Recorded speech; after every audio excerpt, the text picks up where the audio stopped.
എൻ്റെ പേര് ബീന. ഞാൻ ഹരിപ്പാടും മാവലിക്കും നടുക്കാണ് മുട്ടോ എന്ന് പറഞ്ഞ ദേശം. അവിടെ ഒരു മുസ്ലിം കുടുംബത്തിലാണ് ജീവിച്ചത്. ഞാൻ +2 ബിഷപ്പ് ഹോർജസിൽ പഠിക്കുന്ന സമയത്താണ് ഞാൻ രക്ഷിക്കപ്പെട്ടത്. എൻ്റെ ഉമ്മിക്ക് ബ്രസ്റ്റിനൊരു മുഴ വന്നു. അപ്പോൾ എൻ്റെ കൂടെയുള്ള ഒരു കൂട്ടുകാരി പാസ്റ്റർ മോളാണ്. അപ്പോൾ അവൾ പറഞ്ഞു, നിനക്ക് കർത്താവിൽ വിശ്വാസം ഉണ്ടോ എന്ന് ചോദിച്ചു. ഞാൻ പറഞ്ഞു, വിശ്വാസം എന്തോന്ന് ചോദിച്ചു കഴിഞ്ഞാൽ എനിക്ക് പറയാൻ അറിയത്തില്ല, എനിക്ക് കർത്താവിനെ ഇഷ്ടമാണെന്ന് എനിക്കറിയാം, അല്ല എനിക്കറിയത്തില്ലെന്ന് പറഞ്ഞു. അവൾ എനിക്കൊരു ബൈബിൾ തന്നിട്ട് പറഞ്ഞു, നീ സങ്കീർത്തനം 91 വീട്ടിൽ പോയി പ്രാർത്ഥിച്ചിട്ട് എഴുതി വെച്ചിരുന്ന് പ്രാർത്ഥിക്കണമെന്ന് പറഞ്ഞു. ഞാൻ എഴുതി വെച്ചിട്ട് ദൈവമേ ഉമ്മയുടെ മുഴ മാറ്റണമെന്ന് മാത്രമേ പറഞ്ഞുള്ളൂ. പിന്നെ 21 ദിവസം ഫാസ്റ്റിംഗ് എടുക്കാമെന്നും തീരുമാനിച്ചു. എടുത്തില്ല, തീരുമാനിച്ചതേ ഉള്ളൂ. അപ്പോൾ 3-ാമത്തെ ദിവസം ഉമ്മയ്ക്കൊരു സ്കാനിങ് ഉണ്ട്. അവിടെ പോയി ചെയ്തപ്പോഴത്തേക്ക് ആ മുഴ അതിലില്ല. ആദ്യത്തെ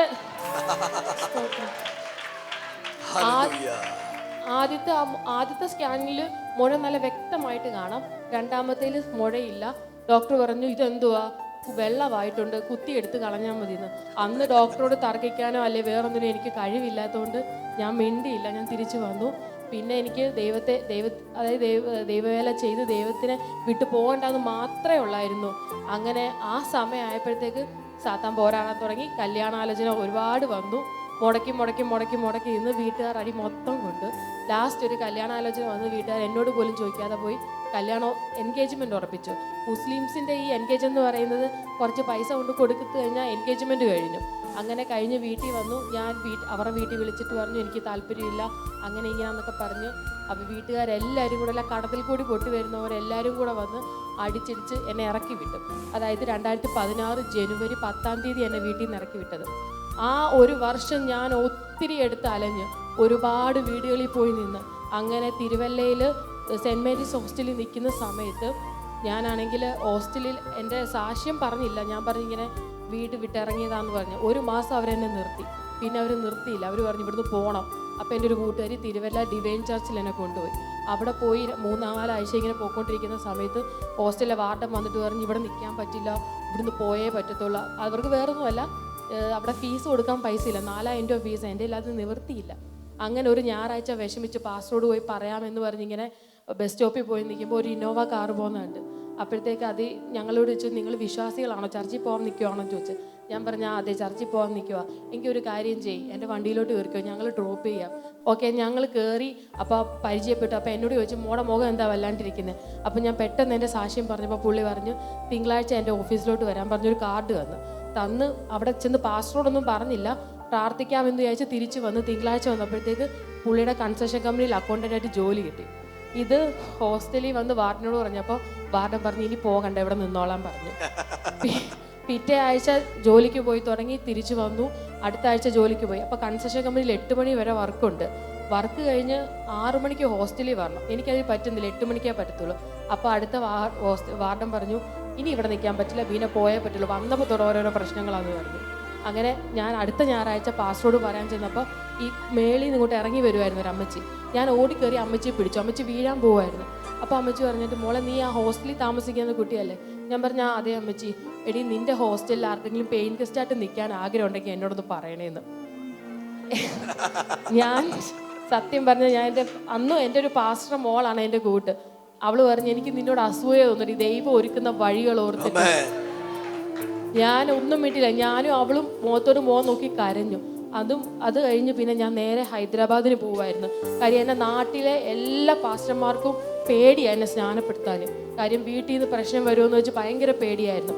അങ്ങനെ ഞാൻ ഹൈദരാബാദ് പോയി 3 മാസം അവിടെ നിന്ന് വീട്ടിൽ പച്ചക്കറി, അതായത് അടുക്കള തിന്നാൻ മാത്രം കയറുന്ന ഞാൻ അവിടെ ചെന്ന് ഫുഡ് വെക്കുന്ന ആളായി. ഇപ്പം എനിക്ക് ഏത് കറി വെക്കാൻ ചോദിച്ചാലും എനിക്കറിയാം. ദൈവം ഒരാളെ നടത്തുന്ന വഴി. അവിടെ ചെന്ന് ഞാൻ പറഞ്ഞു, പാസ്റ്ററെ എനിക്ക് നാട്ടിൽ സ്നാനപ്പെടണമെന്ന് ആഗ്രഹം. അത് എന്താ ചോദിച്ചു. ഞാൻ പറഞ്ഞു, എനിക്ക് 4 ആൾ അറിഞ്ഞ് എൻ്റെ ദൈവത്തെ ഞാൻ ഏറ്റെടുക്കണം. എനിക്ക് അല്ലാതെ പാത്തും പതുങ്ങി എൻ്റെ ദൈവത്തെ വിളിക്കണ്ട.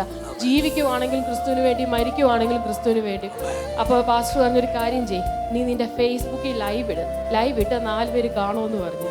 ഞാൻ ഫേസ്ബുക്കിൽ ലൈവ് ഇട്ട് തെറിയൊക്കെ വന്നെങ്കിലും എനിക്ക് സന്തോഷമായി. ഞാൻ ക്രിസ്തുവിനെ ഏറ്റല്ലോ എന്നുള്ളതായി. അത് കഴിഞ്ഞപ്പോൾ തൊട്ട് എൻ്റെ ഫോണിൽ പല കോളുകൾ വരാൻ തുടങ്ങി.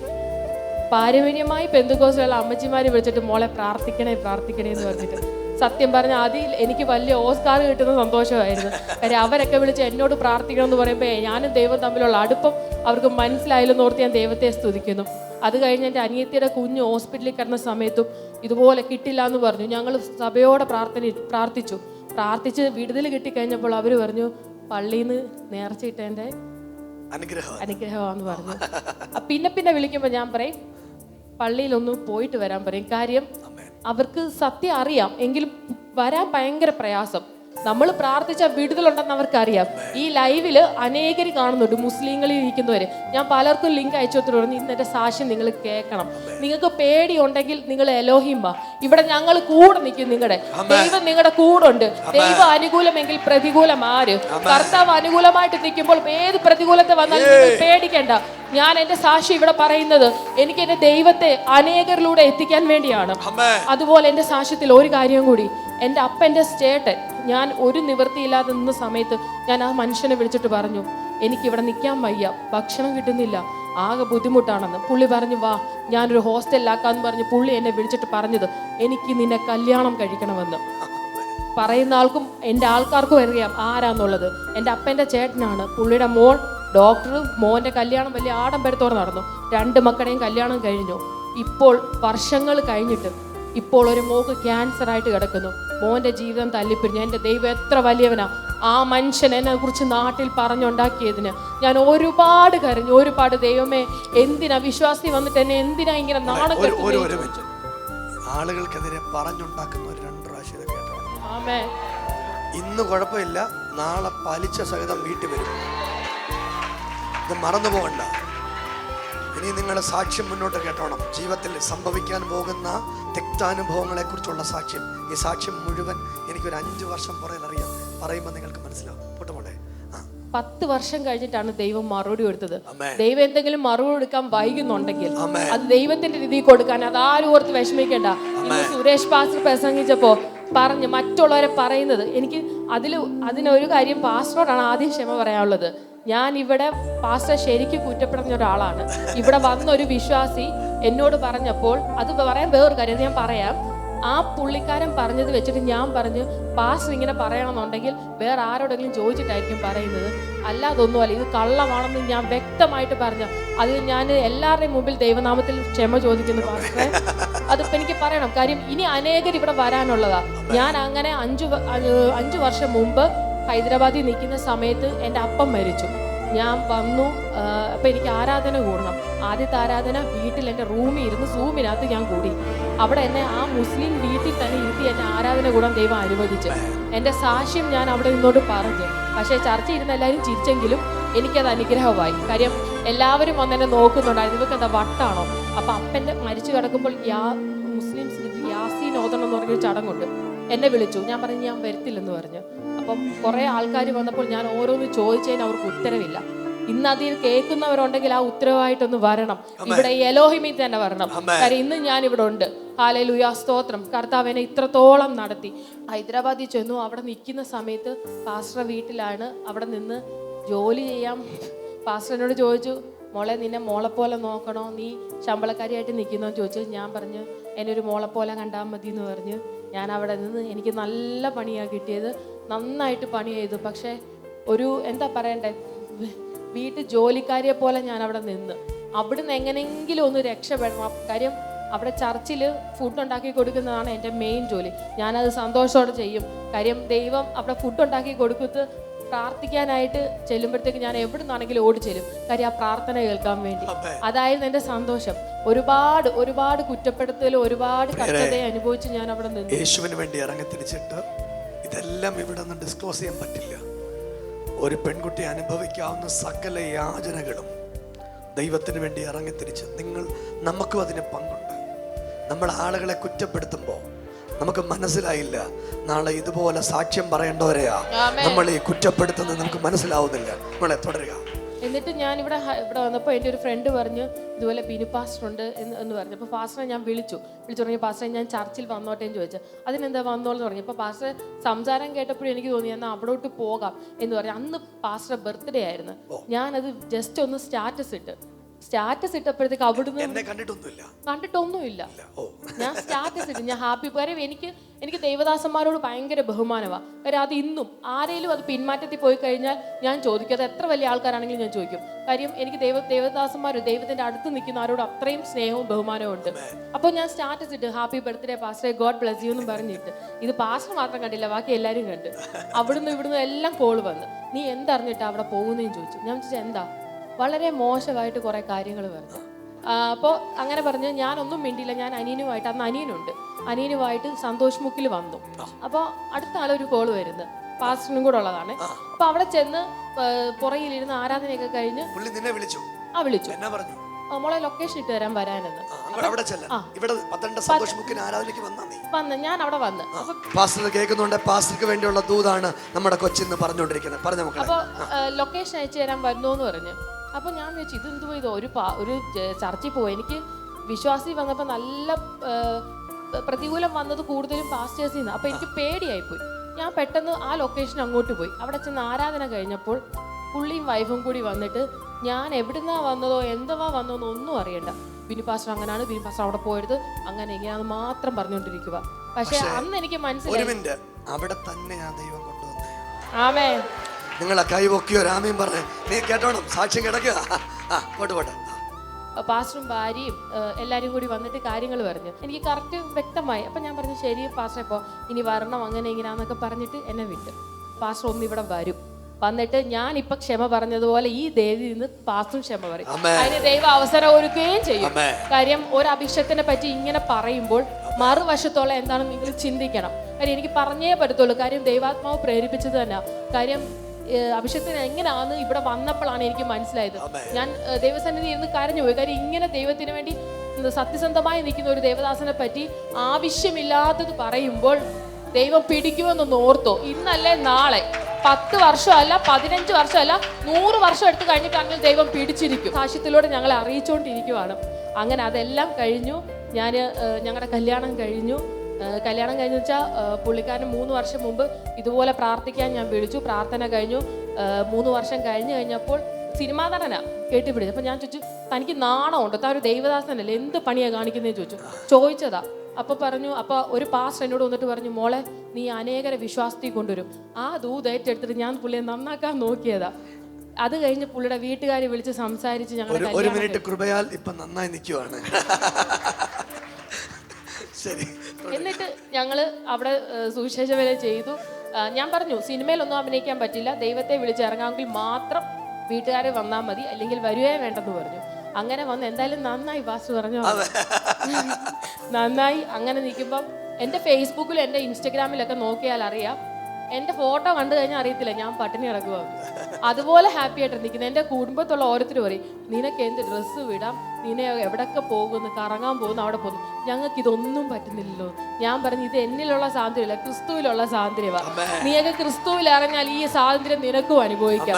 പക്ഷെ വരും. പാസ്റ്റർ എന്നോട് ദൂത് പറഞ്ഞു, എനിക്ക് വിശ്വാസമുണ്ട്. ഉമ്മി വന്നു. ഉമ്മിക്ക് അത് വളരെ അനുഗ്രഹമായി. അങ്ങനെ ഞങ്ങൾ കല്യാണം കഴിഞ്ഞു. പട്ടിണി എന്ന് വെച്ചാൽ മുഴുവൻ പട്ടിണിയാണ്. പാര വെക്കുന്ന എല്ലാം പാസ്റ്റേഴ്സുമാരും. വിശ്വാസികളെ പിന്നെയും സഹിക്കാം, പാസ്റ്റർമാരാണ് ഒട്ടും സഹിക്കാൻ പറ്റുന്നത്. നല്ല പാര. അങ്ങനെ ഞാൻ പ്രഗ്നൻ്റായി ഹൈദരാബാദിൽ നിൽക്കുന്ന സമയത്ത് ന്യൂമോണിയ വന്നു. ഞാൻ അവിടെ പ്രൈവറ്റ് ഹോസ്പിറ്റലിൽ ഡെലിവറിക്ക് വെച്ച കാശ് മൊത്തം അവിടെ പ്രൈവറ്റ് ഹോസ്പിറ്റലിലായി. ലാസ്റ്റ് പൈസ ഇല്ലാതെ വന്നപ്പം അവിടെ പൈസ ഉള്ള ആൾക്കാർ പറഞ്ഞു നമുക്ക് മെഡിക്കൽ കോളേജിൽ പോകാമെന്ന് പറഞ്ഞു. എന്നെ അവിടെ മെഡിക്കൽ കോളേജിൽ കൊണ്ടുവരുമ്പോൾ അവിടുത്തെ വെന്റിലേറ്റർ, ഞാൻ വെന്റിലേറ്ററിലാണ് കിടന്നുകൊണ്ടിരുന്നത്, മരിച്ചു എന്ന് പറഞ്ഞതാ. വെന്റിലേറ്ററിലോട്ട് കൊണ്ടുപോയപ്പോൾ വീൽ ചെയറിൽ ഓക്സിജൻ വെച്ച് കൊണ്ടുപോയി. അവിടെ ചെന്ന് നോക്കിയപ്പം നിറച്ച് ബ്ലഡ്. ഇത് കണ്ടു കഴിഞ്ഞപ്പോൾ ഞാൻ പറഞ്ഞു എനിക്കിവിടെ കിടക്കേണ്ടതെന്ന് പറഞ്ഞു. എനിക്ക് ഭയങ്കര അസ്വസ്ഥത പോകുന്നു പറഞ്ഞു. അതിനാ വെന്റിലേറ്റർ എന്ന് ഡോക്ടർ പറഞ്ഞു. ഞാൻ കിടന്നു. 10 മിനിറ്റ് കഴിഞ്ഞപ്പോൾ ഞാൻ പറഞ്ഞു നമുക്ക് ഒരുമിച്ചിരുന്ന് പ്രാർത്ഥിക്കാം, ദൈവം വിടുതൽ തരും. അങ്ങനെ അവിടെ ഇരുന്ന് പ്രാർത്ഥിച്ചിട്ട് വീൽ ചെയറിൽ പോയ ഞാൻ തലങ്ങണിയും കശത്ത് പിടിച്ച് നടന്നിറങ്ങി വരുന്നു. ഇറങ്ങി വന്ന് വീട്ടിൽ വന്ന് കുളിച്ച് പ്രാർത്ഥിച്ച് കിടന്ന് എന്നെ കൊണ്ടാക്കിയ പാസ്റ്റർ എല്ലാം ചോദിച്ചു, ബീന എങ്ങനെയുണ്ട് അവിടെ? മനുഷ്യനെ വിളിച്ചിട്ട് ചോദിച്ചു, എങ്ങനെയുണ്ട് അവിടെ ഹോസ്പിറ്റലിൽ, കുറവുണ്ടോ, ശ്വാസം മുട്ടൽ മാറിയോ, ന്യൂമോണിയ ആയിരുന്നു, വെന്റിലേറ്ററിൽ നിന്ന് മാറ്റിയോ? ഞാൻ പറഞ്ഞു വെന്റിലേറ്റർ മാറ്റി, പക്ഷെ ഡോക്ടറല്ല, എൻ്റെ കർത്താവ് എന്നെ മാറ്റി. ഞാനിപ്പം എൻ്റെ വീട്ടിൽ വന്ന് കിടക്കുക. എന്ന് പറഞ്ഞു. അപ്പൊ നിങ്ങൾക്ക് ഭ്രാന്താണോ എന്ന് ഞാൻ പറഞ്ഞ അതെ, ക്രിസ്തുവിലുള്ള ഭ്രാന്ത്. അത് അവർക്ക് ആർക്കും അറിയത്തില്ല, അവർക്ക് ഈ പഠിപ്പ് കൂടിയിട്ട് കുറഞ്ഞതാ. എന്റെ ക്രിസ്തുവിലുള്ള ഭ്രാന്ത് കൊണ്ട് ഞാൻ ഇന്ന് ഇവിടെ നിൽക്കുന്നു പറഞ്ഞു. എനിക്ക് ദൈവം 2 മക്കളെ തന്നു, 2 മക്കളും കിട്ടില്ലെന്ന് പറഞ്ഞതാ. ദൈവം തന്നിട്ട് 2 ഇപ്പൊ കൂടെ ഉണ്ട്. ഇപ്പൊ സന്തോഷത്തോടെ ഞങ്ങള് ഏലപ്പാറയ്ക്ക് ശുശ്രൂഷ ചെയ്യാൻ വന്നു. അവിടെ വന്നപ്പോൾ അവിടെ ഞായറാഴ്ച മാത്രം വേല ചെയ്യുന്ന ആൾക്കാരാണ്. ഞായറാഴ്ച ദിവസം മാത്രം ആരാധനയ്ക്ക് വരും, ഞായറാഴ്ച ദിവസം മാത്രം ദൈവത്തെ വിളിക്കുന്ന ആൾക്കാർ. അങ്ങനെ അവിടെ നിന്ന് പോയ വിശ്വാസികളെ ഞങ്ങൾ ആ ചർച്ചിലേക്ക് തിരിച്ചു വിളിച്ച് ഞങ്ങൾ പ്രവർത്തനം സ്റ്റാർട്ട് ചെയ്യുമ്പോൾ അവർക്കൊരു ഭീഷണിയായി. അപ്പോൾ അതൊക്കെ ഞങ്ങൾ പ്രാർത്ഥിച്ചുകൊണ്ടിരിക്കുമായിരുന്നു, ദൈവമേ എന്ത് ചെയ്യും. പാസ്റ്ററെ ഞാൻ വിളിച്ചു, ആ ഫ്രണ്ട് പറഞ്ഞിട്ട് ഞാൻ പാസ്റ്ററെ വിളിച്ചിട്ട് എനിക്ക് പാസ്റ്ററെ ഫ്രണ്ടിൽ വരാൻ പേടിയാണ്. വേറൊന്നുമല്ല, നീ എന്നെക്കുറിച്ച് അങ്ങനെ പറഞ്ഞില്ലേന്ന് ചോദിച്ചു കഴിഞ്ഞാൽ ഞാൻ പെട്ടുപോകും. അത് പേടിച്ചിട്ടാണ് ഞാൻ പാസ്റ്റർ അടുത്ത് വരാത്തത്. എന്തായാലും അന്ന് വന്ന് ആദ്യം തന്നെ പാസ്റ്റർ എന്നോടാ ദൂത് പറഞ്ഞത്. ദൂത് പറഞ്ഞു പാസ്റ്റർ. ഞാൻ തലേദിവസം ദൈവത്തോട് ചോദിച്ച ചോദ്യത്തിനാണ് പാസ്റ്റർ എന്നോട് ദൂത് പറഞ്ഞത്. അങ്ങനെ ഇവിടെ വന്ന് പാസ്റ്റർ പറഞ്ഞ് അവസ്ഥ പറഞ്ഞപ്പോൾ പാസ്റ്റർ പറഞ്ഞു പൊക്കോളാൻ പറഞ്ഞു, നീ വന്നോളാൻ പറഞ്ഞു. ഞാൻ തിരിച്ച് വീട്ടിൽ ചെന്നപ്പോൾ അവിടുത്തെ ആൻറ്റി വിളിച്ചിട്ട് പറയുന്നു, മക്കളെ നിങ്ങളിവിടെ നിൽക്കേണ്ട, നിങ്ങൾ ഇവിടുന്ന് പൊക്കോളാൻ. ദൈവം അപ്പുറത്തൊരു വഴി തുറന്നിട്ടാണ് ഇപ്പുറത്ത് അടച്ചത്. അവിടെ നിൽക്കാൻ ദൈവഹിതമല്ല. ഇപ്പോഴും പാസ്റ്റർ പറയുന്ന പോലെ ഞാൻ ഇപ്പൊ പറയുക, മരിക്കുന്നത് വരെ ദൈവത്തിന് വേണ്ടി ഇവിടെ തന്നെ നിൽക്കും, എലോഹിമി തന്നെ നിൽക്കും.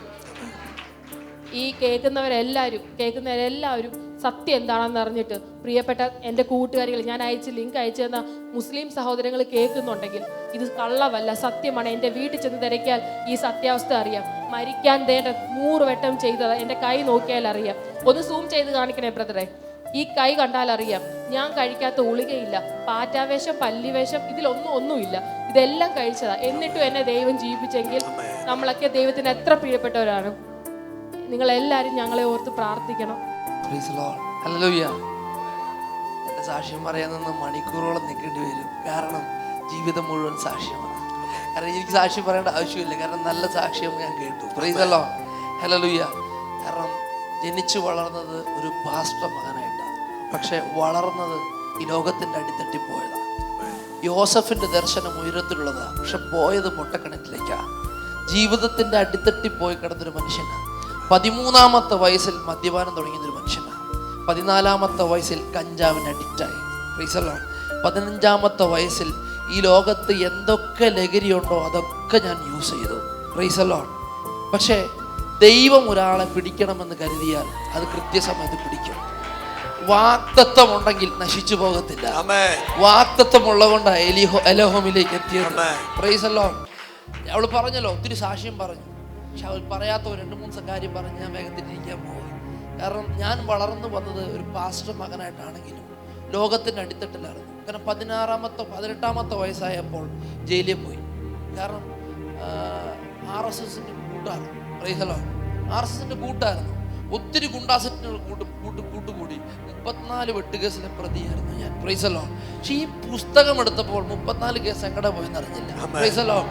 വക്കീലുമാര് പറഞ്ഞു നടക്കത്തില്ലെന്ന് പറഞ്ഞു, പക്ഷെ കർത്താവ് പറഞ്ഞു നടത്തും. Praise the lord. നീ പുറത്തു വന്നാൽ നിന്നെ കൊണ്ട് എനിക്കൊരു പ്ലാനുണ്ട്. Praise the lord, hallelujah. അങ്ങനെ ഒരു ദിവസം ഫാസ്റ്റിംഗ് പ്രയറിന് അപ്പൻ്റെ ചേർത്തിട്ട് ഫാസ്റ്റിംഗ് പ്രയറിന് ഏറ്റവും പുറകെ പോയിരിക്കുക. അപ്പോൾ ഞാൻ അത്യാവശ്യം മദ്യപിച്ചിട്ട് പുറകെ പോയിരിക്കുന്നു. എന്തോ സംഭവം നടക്കാൻ വേണ്ടി നല്ലൊരു പ്രവാചകനാണെന്ന് കേട്ടു. അപ്പോൾ ഗൾഫിലേക്ക് പോകാൻ വല്ല മാർഗമുണ്ടോ എന്ന് കേൾക്കാൻ വേണ്ടി പുറകെ പോയിരുന്നതാണ്. അപ്പോൾ അവിടെ ചെന്നപ്പോൾ ദേവദാസൻ ഓടി തലയൊക്കെ വെച്ചൊരു ദൂത് പറഞ്ഞു, മകൻ നീ പ്രവാചകനാകും. ഞാൻ പറഞ്ഞു ശുശ്രൂഷ നടന്നുകൊണ്ടിരിക്കുമ്പോൾ മൈക്ക് തന്നെ ഞാൻ പറഞ്ഞു, പക്ഷേ ഇത് ഞാൻ ചെറുപ്പം മുതൽ കേൾക്കാൻ തുടങ്ങിയതാണ്, ചെറുപ്രായം മുതൽ കേൾക്കാൻ തുടങ്ങിയതാണ്. നീ പ്രവാചകനാവും, ഭൂതങ്ങളവൻ അധികാരമുള്ളവനാവും, പക്ഷെ ഇത് വേറെ ഒന്ന് മാറ്റി പറയാനുണ്ടെങ്കിൽ പറയാൻ പറഞ്ഞു. ഭാഷ പറഞ്ഞൊരു കാര്യം, 3 ദിവസം മാനസാന്തരപ്പെട്ടില്ലെങ്കിൽ ഇത് അടിക്കും. ഇത് പറഞ്ഞപ്പോൾ ചെറിയൊരു പേടി വന്നു. കാരണം മരിക്കാൻ എല്ലാവർക്കും പേടിയാണ്. Price the Lord. അപ്പോൾ ഞാൻ അത് കേട്ടിട്ടുണ്ടാ ഞാൻ തിരിച്ചു വീട്ടിൽ വന്നു. 3-ാമത്തെ ദിവസം ഭാഷ ഉണ്ടാക്കാൻ വേണ്ടി രാത്രി 12 മണിക്ക് അറിയാം ക്യാമറ ഭാഷ ഉണ്ടാക്കാൻ വേണ്ടി ഭാഷക്കറി ഉണ്ടാക്കാൻ വേണ്ടി ആരൊക്കെ കൂടി എന്നെ പള്ളക്ക് വന്നിട്ട് പഴയ ചെയ്ത കുറ്റം ആരൊക്കെയോ കൂടി ഞാൻ ഹോസ്പിറ്റലിൽ കിടക്കുമ്പോൾ എനിക്ക് ചെവിട്ടിൽ ശബ്ദം കേൾക്കാം. ഡോക്ടർമാർ പറയും ഇവനെ ആ പദം ഞാൻ ചെവിട്ടി കേട്ടപ്പോൾ കർത്താവേ, ഇനി എന്നെ ഇവിടുന്ന് വിടുവിക്കുന്നുണ്ടെങ്കിൽ ഞാൻ എൻ്റെ കർത്താവിനോട് ഇറങ്ങിക്കൊള്ളാം. ഇനി ദൈവത്തിന് വേണ്ടി ഞാൻ ഇറങ്ങിക്കോളാം. ആ ഒറ്റ വാക്കുകൊണ്ട് 7 ദിവസം കൊണ്ട് ഞാൻ പുറത്തിറങ്ങി. ഞാൻ ആദ്യം ബൈബിൾ കോളേജ് പഠിക്കാനാണ്. ഞാൻ ഈ പെട്ടകം എടുത്ത പ്രീസലോ ഇന്ന് പെട്ടകം എടുത്തു. ഇടയ്ക്ക് പ്രതികൂലങ്ങൾ ഞാൻ പറയാം. അങ്ങനെ കർണാടക ദേശത്തേക്ക് എന്നോട് പോകാൻ പറഞ്ഞു. ദൈവാത്മാവോട് രാത്രി കിടന്ന് ഉറങ്ങിക്കഴിഞ്ഞിട്ടിരിക്കുമ്പോൾ ദർശനം കാണിച്ചു കർണാടക പോകാൻ പറഞ്ഞു. കാരണം കർണാടകയിലെ ഞാൻ ഏറ്റവും കൂടുതൽ ഡ്രഗ്സ് അടിച്ചിട്ടുള്ളത്. പ്രീസലോ അവിടേക്ക് പോകാൻ പറഞ്ഞു. ഞാൻ പറഞ്ഞു എൻ്റെ കയ്യിൽ 10 പൈസയില്ല, എങ്ങനെ പോകും? ദൈവം എൻ്റെ 75 രൂപയുള്ളൂ, നീ പറഞ്ഞ വാക്കിന് ഞാൻ ഇറങ്ങുക. പ്രൈസലോ ഞാൻ അങ്ങനെ ദൈവത്തിൻ്റെ വാക്ക് കേട്ടിട്ട് രാവിലെ ട്രെയിൻ കയറി കാരണം ബാംഗ്ലൂർ സിറ്റി ചെന്നിറങ്ങി. സിറ്റി ദൈവാത്മാവോട് പറഞ്ഞൊരു ദൈവദാസൻ നിനക്ക് വേണ്ടി അവിടെ കാത്തിരിക്കും. ഞാൻ അവിടെ ചെന്ന് ഇറങ്ങി നിന്ന് എൻ്റെ ബാഗും ബൈബിളുമായി ചെന്ന് ഇറങ്ങി നിന്നു. രാവിലെ 8 മണിക്ക് ഇറങ്ങി. 9 മണിയായി, 10 മണിയായി, 11 മണിയായി, 12 മണിയായി, ആരും വന്നില്ല.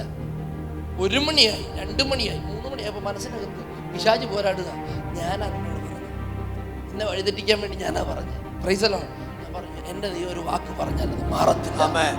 ഞാൻ 5:30 വെയിറ്റ് ചെയ്തപ്പോൾ 5:30 ഒരു പുള്ളിക്കാരൻ കൊടുത്ത് വിലക്കിക്കൊണ്ടിരിക്കുക, തേടിക്കൊണ്ടിരിക്കുക. ഞാൻ ആ പുള്ളിക്കാരൻ്റെ കൈ കയറി പിടിച്ചു. എനിക്ക് കന്നഡ അറിയത്തില്ല, കന്നഡയാണോ മലയാളിയാണോ അറിയത്തില്ല. കൈ കയറി പിടിച്ചു, എന്തോ തപ്പുന്നത്. ഇവിടെ ഒരു ദൈവദാസൻ പ്രൈസലോ ഞാൻ പറഞ്ഞു ആ ദൈവദാസൻ പ്രൈസലോ.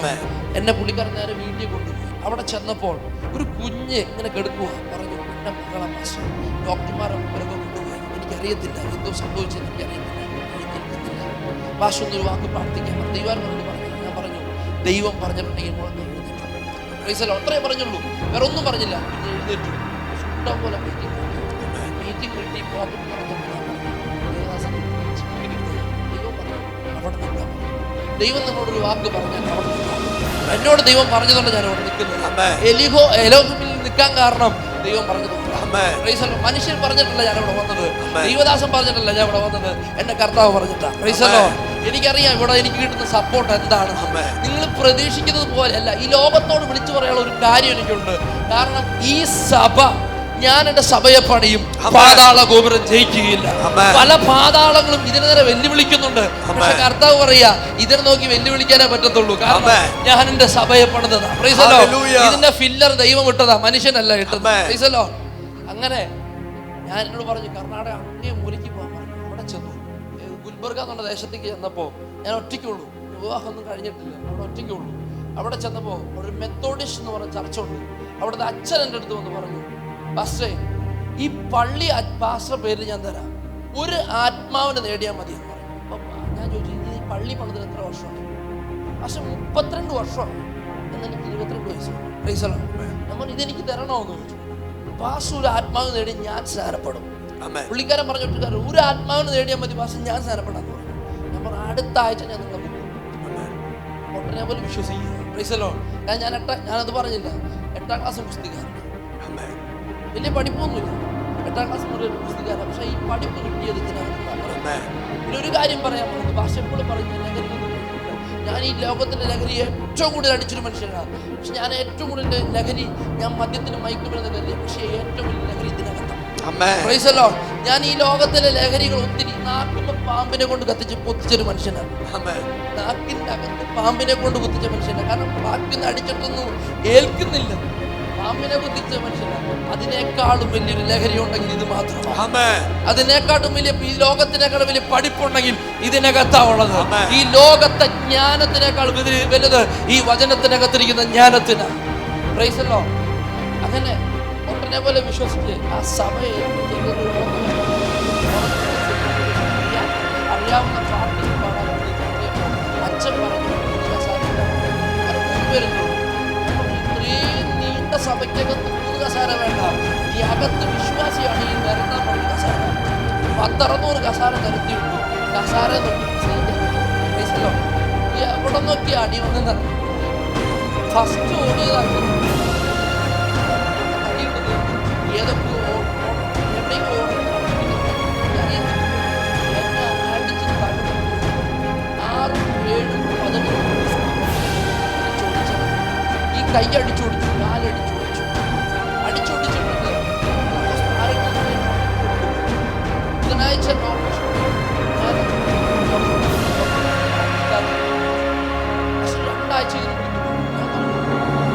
ആഴ്ച മറ്റൊരു കാര്യം പറഞ്ഞു. ഞായറാഴ്ച പിശാച് അടിച്ചോടിപ്പിച്ചെടുത്ത് അവിടെ എനിക്ക് പെട്ടകമുയർത്താം. പിശാച് എന്നെ കയറ്റി നിർത്തത്തിൽ ലോകം വെല്ലുവിളിച്ചപ്പോൾ ഞാൻ പറഞ്ഞു, ഞാൻ വീൽ ചെയറിലാണെങ്കിൽ ഞാൻ അവിടെ പോയി നിൽക്കും. Price the Lord. അവിടെ വീണ്ടും പിറ്റത്തെ ഞായറാഴ്ച അവിടെ ചെന്ന് ശുശ്രൂഷിച്ചു. അന്ന് ആരും തല്ലാൻ വന്നില്ല. ദൈവം എന്നോട് പറഞ്ഞു അവിടെ നിൽക്കാൻ പറഞ്ഞു. അവിടെ നിന്നു. രാത്രി ഒരു 9:30 മണി സമയമായപ്പോൾ ഞാൻ എൻ്റെ വീൽ ചെയർ തള്ളി നേരെ ചർച്ചിൻ്റെ ഫ്രണ്ടിൽ പോയപ്പോൾ ഒരു 10-45 പേര് ഞങ്ങളുടെ ഗ്രാമത്തിൽ നിന്ന് പുറത്തേക്ക് ഓടിക്കൊണ്ടിരിക്കുക. ആ ഒരു കുഞ്ഞിനെ പിടിച്ചിട്ടാണ് ഓടിക്കൊണ്ടിരിക്കുന്നത്. എന്തോ സംഭവം എന്ന് ചോദിച്ചാൽ കുഞ്ഞിനെ പാമ്പ് കടിച്ചു. പാമ്പ് മൂർഖൻ പാമ്പ് കടിച്ചിട്ട് ഈ കുഞ്ഞിനെ കൊണ്ട് ഓടുമ്പോൾ എല്ലാവരും പറഞ്ഞു, ജസ്റ്റ് ഈ പള്ളിയിൽ കയറി പ്രാർത്ഥിച്ചിട്ട് പോവാ. കാരണം അവർ അമ്പലങ്ങളിൽ പോയി, അവർ മോസ്കുകളിൽ പോയി, അവിടെ എല്ലാം ഒന്നും കിട്ടിയില്ലാത്തത് കൊണ്ട് ജസ്റ്റ് ഒന്ന് ഈ പള്ളിയിൽ കയറി പ്രാർത്ഥിച്ചിട്ട് പോകാന്ന് പറഞ്ഞു. ഓടിച്ചെന്ന് ഈ കുഞ്ഞിനെ എൻ്റെ കൈ കൊണ്ടുവന്നു. ഈ കുഞ്ഞാരാന്നറിയാമോ? എൻ്റെ നടു തല്ലിയൊടിച്ച, എൻ്റെ കാല് തല്ലിയൊടിച്ച അതേ വ്യക്തിയുടെ ഒരേ ഒരു മകളാണ്. 4 ദിവസം പോലും കഴിഞ്ഞില്ല. ഒറ്റ ആഴ്ച കൊണ്ട് അവൻ കുഞ്ഞിനെ കൈ. എന്നിട്ട് അവർ എന്നോടൊരു കാര്യം ചോദിച്ചു, പാസ്റ്റർ എന്നെ നടു തല്ലിയൊടിച്ചതാണ്. പഴയ സുഖമാണ്. ഞാൻ പറഞ്ഞു പോലെ കൊണ്ടുപോകാൻ. പക്ഷെ കർത്താവിന്റെ പെട്ടകം എടുത്തതുകൊണ്ട് ആ കുഞ്ഞിനെ ചേർത്ത് പിടിച്ചു. ഞാൻ ഒരു വാക്കേ പറഞ്ഞുള്ളൂ, ദൈവത്തിന്റെ ശക്തി അവളിൽ ഇറങ്ങണം. വേറെ ഒന്നും പറഞ്ഞില്ല, അത്ര വാക്കേ പറഞ്ഞുള്ളൂ, ദൈവത്തിന്റെ ശക്തി അവളിൽ ഇറങ്ങണം. ഞാൻ കൊടുത്തു, ഹോസ്പിറ്റലിൽ കൊടുത്തു. കാരണം നമുക്ക് തെളിവ് വേണം. ഡോക്ടറെ അടുത്ത് നമ്മൾ ഡോക്ടർ പറഞ്ഞു, ചേരപ്പാമ്പ് കടിച്ചാലും ശരീരത്തിനകത്ത് ഇച്ചിരി വിഷം കാണും, അതുപോലും അവളുടെ ശരീരത്തിനകത്തില്ല. ഈ 45 പേര് 12 മണിയായപ്പോൾ എന്റെ സഭയുടെ മുമ്പിൽ കടന്നു വന്ന് തമന്നടിച്ചു. ഇതാണ് സത്യം, ഇതാണ് മാർഗം, ഇതാണ് ദൈവം എന്ന് പറയുന്നത്. 30 വർഷമായി നടക്കാത്തത് 1 സെക്കൻഡ് കൊണ്ട് എന്റെ കർത്താവ് ചെയ്തു. 32 വർഷമായ ദൈവദാസൻ അവിടെ കിടന്ന് കരഞ്ഞു. വാഗ്ദത്തമുള്ളവൻ അകത്ത് ചെന്നപ്പോൾ, പൊട്ടനെ പോലെ വിശ്വസിക്കുന്നവൻ അകത്ത് ചെന്നപ്പോൾ പരിശുദ്ധന്മാർ ഒരു കാര്യം വിളിച്ചു പറയാം, നീ സഭയ്ക്കകത്ത് പൊട്ടനെ പോലെ ആയിരിക്കാൻ തയ്യാറായാൽ ദൈവം നിറയ്ക്കാൻ ദൈവശക്തനാണ്. Price the Lord. നമ്മുടെ അകത്ത് ഒറ്റൊരു കാര്യം വേണ്ടുള്ളൂ, ഈ വചനം പൊട്ടനെ പോലെ വിശ്വസിക്കണം. പിശാച് ചിന്തകൾ കൊണ്ടുവരും, നമ്മൾ അതിനെ മാറ്റി വെച്ച് പൊട്ടനെ പോലെ ആയാൽ മതി. Price the Lord. അങ്ങനെ ഒന്നിനെ ചോദിച്ചോളൂ, ജീവിതത്തിനകത്ത് ആദ്യമായി സ്നാനപ്പെടുത്തും മനുഷ്യൻ ആ സഭയിൽ അത് കഴിഞ്ഞിട്ട് ജീവിതത്തിൽ കഷ്ടം. കാരണം എന്നോട് ദൈവാത്മ പറഞ്ഞു, മമ്മിയുടെ മരണത്തിന് ശേഷം നാട്ടിലേക്ക് അന്ന് മുതൽ ഞങ്ങൾ 2-1.5 വർഷം വീട് കണ്ടിട്ടില്ല. കാരണം എൻ്റെ കുഞ്ഞിന് വന്ന് 1.5 വയസ്സ്. ഇന്ന് എല്ലാവരും പറയുന്നുണ്ട് എൻ്റെ കുഞ്ഞിനെ ഒന്ന് പ്രസവരക്ഷ നോക്കണം, നമുക്ക് പ്രസവരക്ഷ നോക്കണമെന്ന്. കാരണം എൻ്റെ മൂത്ത കുഞ്ഞ് ജനിച്ചു കഴിഞ്ഞിട്ട് ഞങ്ങൾക്ക് വീടില്ല. കാരണം ഞങ്ങൾ പ്രാർത്ഥിക്കും, കർത്താവേ ഒരു 2 ദിവസം മീറ്റിംഗ് എവിടെയും കിട്ടി കഴിഞ്ഞിട്ടുണ്ടെങ്കിൽ എനിക്ക് അവിടെ നിൽക്കാൻ 2 ദിവസം. കാരണം എൻ്റെ കുഞ്ഞിന് അറ്റ്ലീസ്റ്റ് കുറച്ച് പാലെങ്കിലും കൊടുക്കാമല്ലോ എന്ന് കരുതിയിട്ട് ഞാൻ പലപ്പോഴും പറഞ്ഞിട്ടുണ്ട്. പിന്നെ പല മീറ്റിങ്ങുകൾ വിളിക്കുമ്പോൾ പലരും വിളിച്ചു പറയുന്നു, ഇവിടെ വിളിച്ചു പറഞ്ഞതുപോലെ അവൻ കള്ളനാ, വൃത്തികെട്ടവനാണ്. കള്ളനായിരുന്നൊരു കാലഘട്ടം ഉണ്ടായിരുന്നു, വൃത്തികെട്ടവനായിരുന്നൊരു കാലഘട്ടം ഉണ്ടായിരുന്നു. പക്ഷെ ഈ പെട്ടകം എടുത്തിറങ്ങിയ ശേഷം ഇന്ന് വരെ തിരികെ നോക്കേണ്ടി വന്നിട്ടില്ല. ദൈവത്തിന്റെ സാന്നിധ്യത്തിന്റെ മറവിൽ ചാർന്നിരുന്നിട്ട് ഇന്ന് വരെ പുറകോട്ട് നോക്കേണ്ടി വന്നിട്ടില്ല. ജീവിതത്തിന്റെ ഒത്തിരി അടിത്തടി വന്നപ്പോൾ, പ്രതികൂലങ്ങൾ വന്നപ്പോൾ, ഞെരുക്കങ്ങൾ വന്നപ്പോൾ ഞാൻ കർത്താവേ മതി. കാരണം പുറത്തുനിന്നല്ല പണി മുഴുവൻ, അകത്തുനിന്ന്. ഞാൻ പറഞ്ഞു കർത്താവ് മടുത്ത്. അങ്ങനെ ഇരിക്കുന്ന സമയത്താണ് ഞാൻ പറഞ്ഞു കർത്താവ് ഞാൻ സുവിശേഷ വേല നിർത്തുക. ദൈവത്തെ വിട്ടുപോകത്തില്ല, പക്ഷെ ഞാൻ സുവിശേഷ വേല നിർത്തുക. കാരണം മടുത്തുപോയി. കാരണം അതുപോലെ പ്രതികൂലം വന്നപ്പോൾ ഞാൻ മടുത്തുപോയി. അങ്ങനെ ആ ഒരു സിനിമയിൽ അഭിനയിച്ചു. ഞാൻ ബൈബിൾ ഞായറാഴ്ച ചർച്ച പോയി. പക്ഷേ ഞായറാഴ്ച ഏറ്റവും പുറകിൽ ഏതെങ്കിലും ചർച്ചിൻ്റെ ഏറ്റവും പുറകെ പോയിരിക്കും. കാരണം എനിക്ക് ഞായറാഴ്ച സഭയിൽ പോയി സമാധാനം പോയി. എനിക്ക് ഞാൻ ഈ എത്ര കാലൊടിഞ്ഞു കിടക്കാൻ എന്തോ ഞായറാഴ്ച ചർച്ചിലെത്തിരിക്കും. കാരണം അത് അകത്ത് അത് ഞാൻ ചെറുപ്പം മുതൽ അങ്ങനെയായിരുന്നു. അതെൻ്റെ അമ്മ പഠിപ്പിച്ചിട്ടുണ്ട്. Price the Lord. നമ്മൾ എത്ര മദ്യപിച്ചാലും എത്ര കള്ളു കുടിച്ചാലും സഭയെ പോയി അങ്ങനെ നടന്നൊരു മനുഷ്യനായിരുന്നു. Price the Lord. ഒരു മിനിറ്റ്, നിങ്ങളുടെ കള്ളു കുടിച്ചിട്ട് വരരുത്. അങ്ങനെ നടന്നൊരു കാലഘട്ടം ഉണ്ടായിരുന്നു. പക്ഷെ ഒത്തിരി പ്രതികൂലങ്ങൾ വന്നത് മുഴുവൻ സമയം. ദേവദാസ്, ഞാൻ എനിക്കൊരു കാര്യം പറയാം.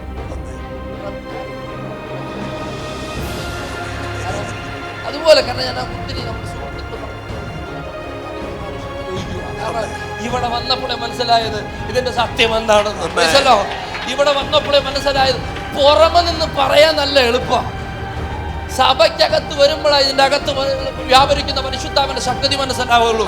പുറത്തു നിന്ന് വിമർശിക്കാൻ എല്ലാവർക്കും നല്ല എളുപ്പമാണ്, പക്ഷെ അകത്ത് വരുമ്പോൾ മനസ്സിലാവും ദൈവസാന്നിധ്യം എന്താണെന്ന്. Praise the Lord. വില കൊടുത്ത് വാങ്ങിയതാ ദൈവസാന്നിധ്യം. Praise the Lord. അതകത്ത് നിൽക്കട്ടെ. അങ്ങനെ ഞാനങ്ങൾ ഒത്തിരി കരഞ്ഞിട്ടുണ്ട്. 1.5 വർഷം വിളിച്ച് എനിക്ക് ഏറ്റവും ഇഷ്ടപ്പെട്ട വേറെ വല്ലവരുടെ Praise the Lord.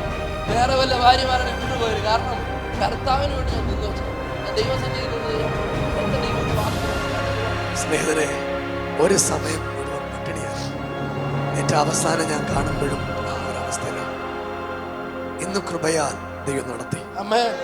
ദൈവസനെ ഇന്നുള്ള കാര്യത്തെ കുറിച്ച് ഒറ്റ വാക്കൂടെ പറഞ്ഞ് ക്ലോസ് ചെയ്തോ. നമ്മുടെ ഏലപ്പാറ വന്നില്ലേ, അതിന് ഏറ്റവും എൻഡ് ഏലപ്പാറയിൽ നിൽക്കുന്ന സമയത്ത് ഞാൻ ഒത്തിരി പ്രതികൂലങ്ങൾ മാത്രം ഒത്തിരി ഉണ്ടായിട്ടുള്ളൂ. പ്രതികൂലം, പക്ഷെ എന്നാലും കർത്താവിനെ കൈവിട്ടിട്ടില്ല. ഞാൻ അവിടെ നിൽക്കുമ്പോൾ പട്ടിണിയുടെ എൻഡില് എല്ലാവരും ഞാൻ ചോദിച്ചു, പലരോടും ഞാൻ ചോദിച്ചു. കാരണം ഞാൻ എൻ്റെ കുഞ്ഞിന് പാല് മേടിക്കാൻ പോലും 2 മക്കളുണ്ട്, പാല് കൊടുക്കാൻ കയ്യിൽ കാശില്ല. അങ്ങനെ എൻ്റെ നിൽക്കുന്ന സമയത്ത് ഞാൻ പറഞ്ഞു എന്തോ ചെയ്യും, ഞാൻ എന്തോ ചെയ്യുമെന്ന് ചോദിച്ചു. എന്നോട് സുഹൃത്ത് പറഞ്ഞു ബിനുപാസ് ഒന്ന് വിളിക്കാൻ പറഞ്ഞ് തലേദിവസമേ എനിക്ക് നമ്പർ തന്നു. ഞാൻ പറഞ്ഞു ഞാൻ ഓടി വിളിക്കത്തില്ല. കാരണം ഞാൻ ആ മനുഷ്യരോട് എന്തു പറയും. ഞാൻ പാസ്റ്റർ വിളിച്ചു, പാസ്റ്റേ എനിക്കൊന്ന് പാസ്റ്റർ കാണണമെന്നുണ്ട്, ചില കാര്യങ്ങൾ പറയണമെന്നുണ്ട്, പ്രാർത്ഥിക്കണമെന്നുണ്ട്. അങ്ങനെ പറഞ്ഞപ്പോൾ പാസ്റ്ററിനോട് പറഞ്ഞു ഞായറാഴ്ച വാ പാസ്റ്റർ എന്ന് പറഞ്ഞു. ഞാൻ ശരി പാസ്റ്റർ ഞാൻ വന്നേക്കാന്ന് പറഞ്ഞു. ഞാൻ ഇവളുടെ മുഖത്ത് നോക്കി, ഇവളെൻ്റെ മുഖത്ത് നോക്കി. കാരണം വണ്ടിക്കാശ് കയ്യിലില്ല, വരാൻ വണ്ടിക്കാശില്ല. പാസ്റ്റർ പിറ്റേ ദിവസം അന്ന് ഞാൻ വൈകുന്നേരം പാസ്റ്റർ വിളിച്ചപ്പോൾ പാസ്റ്റർ നിങ്ങൾക്കൊരു വാക്ക് പറഞ്ഞ് ഞാൻ തരത്തില്ലെന്ന് ചോദിച്ചു. ഞാനൊരു കാര്യം പറയാം, സഹായിക്കുന്ന മനുഷ്യനാണ്, കയ്യിലൊന്നും ഇല്ലെങ്കിലും സഹായിക്കുന്നൊരു മനുഷ്യനാണ്. Price the Lord. ഞാൻ പറഞ്ഞു പാസ്റ്റേ ഒന്നും ഇല്ലായിരുന്നു എന്ന് ഞാൻ പറഞ്ഞു. പക്ഷേ ഇന്ന് നടക്കുന്നത് എങ്ങനെയാ? ഇന്ന് സമൃദ്ധിയിലൂടെ, പ്രൈസ് ദി ലോർഡ്, സന്തോഷത്തിലൂടെ, സമാധാനത്തിലൂടെ. വണ്ടിക്കൂലിക്ക് പൈസ ഇല്ല എന്ന് വിചാരിച്ചിട്ട്, മക്കൾക്ക് നിവർത്തിയില്ല എന്ന് വിചാരിച്ചിട്ട് നിങ്ങളുടെ ദൈവവാല വിട്ടു പോകരുത്. ഇത് പോരായേ, ഇത് പോരായേ, ഇത് പോരായേ, ഇത് പോരായേ, നിൻ സാന്നിധ്യം പോരായേ, നിൻ സാമീപ്യം